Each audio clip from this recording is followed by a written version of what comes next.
Hur kan ett oljeeldat Helsingborgsbyggt lok som gjorde tjänst i Bergslagen ha hamnat i Skara? Och vem var Knut Falk? Det fanns en tid då lok, precis som båtar, hade namn. Och loken kunde uppkallas efter allt från prinsar, som prins August, till nordiska gudar och gudinnor, som Nanna. Men även efter enskilda personer, som havrekungen av Vetlanda, Adolf Wilhelm Petri. Vi ska i denna film möta ångloket Knut Falk.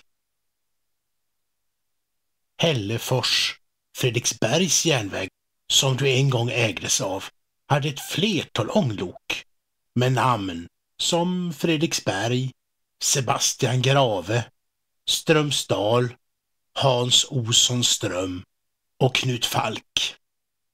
Knut Falk var styrelseordförande i Sävsnäs järnväg, SVJ, mellan åren 1896 och 1916.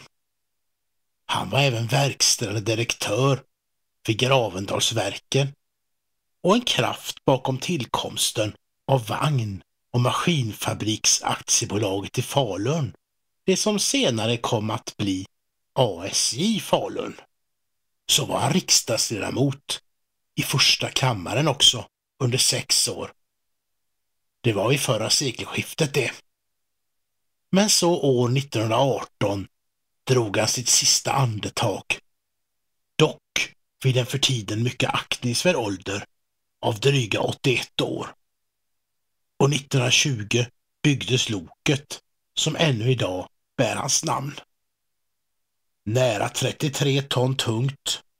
Det är vikten i tjänsten det. Vad du väger privat tar vi inte upp här. Och du är nästan 9 meter långt. Och med en största tillåten hastighet av 40 kilometer per timme. Din axelföljd är 1D1 med en löpande, 4 drivande och en löpande axel. Och det är 11 kilo ångtryck som gäller för dig. Inte mer. Du är nog ett lok för riksdagens första kammare du. Precis som Knut Falk. Och nu har du allt med råge även överlevt mannen du är uppkallad efter. Från början var du ett koleldat lok med 2-mansbetjäning och då hade du spårvidden 802 mm. Men så blev det förändrat till enmansbetjäning och på 1940-talet var du inte längre ett koleldat lok utan då blev du ett oljeeldat lok. Undrar när din spårvidd breddades till 891 mm. Du rymmer idag i alla fall en dryg kubikmeter olja och omkring det 3-dubbla när det gäller vatten. Det är inget dåligt lager det. Och apropå lager, hoppas att inte dina gjutna glidlager får varmgång. Och 1965 togs du i tjänst och så hamnade du snart hos Helsingborgs museum, som år 1994 deponerade dig här hos Museivägen, Skaralundsbrunns järnvägar. Jag undrar vad Knut Falk hade tyckt om han hade kunnat se sitt lok idag. Kanske hade han varit förvånad över att se det här i Skara idag. Det är ju långt borta från sina hemtrakter. Ångloket Knut Falk kommer nog aldrig att rulla i Bergslagen igen. I alla fall inte för egen maskin. Och i alla fall inte på Sävsnäs järnväg mellan Höken, Gravendal, Fredriksberg och Neva. Eller på den komplettering av nätet som senare tillkom med linjen Hällefors-Gravendal då banan blev Hällefors-Fredriksbergs järnväg. Jag undrar om Knut Falk hade ett eldigt humör och körde på som ett ånglok i första kammaren. På hans tid verkar dock inte rökning ha varit förbjuden i riksdagens kammare. Så då hade både han och loket kunnat få ryka där. Undrar om ett ånglok kan ställa upp i nästa riksdagsval. Men för att komma in i riksdagen så måste loket kanske komma över en riksdagsspärr.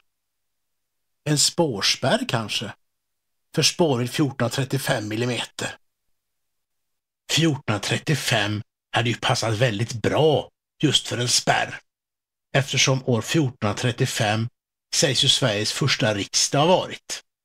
Men det är inte riktigt sant, för bönderna fick inte vara med vid detta möte i Arboga, så det var inte ett riktigt riksdagsmöte, utan det första riksdagsmötet kommer lite senare i historien. Men 1435 passar ju ändå väldigt bra med tanke på att det är normalspår i spårvidd. Som då skulle hindra smalspåriga lok från att komma in i riksdagen. Det hade kanske blivit ett kammarspel det, med en riksdagsspärr eller ett riksdagsspår med spårvidd 1435 mm in i kammaren och möjligheter för loket att få vattenpåfyllning under en ångande debatt. Precis som ledamöterna idag får flaskvatten under sina heta och hetska debatter. Fast lokens svenska medborgarskap hade kanske brunnit inne i lokens fyrboxar och då inte längre kunnat kandidera för riksdagen. Frågan är ju om loken får stå där i riksdagens kammare och ryka och pysa och väsa med sina inre eldar. Loket gör sig nog ändå bäst här i Skara lokstallen då. Vem vet, en dag kanske du lämnar ditt bo här i lokstallet och flyger ut i spåret. Precis som en riktig drygt 100 år gammal falk.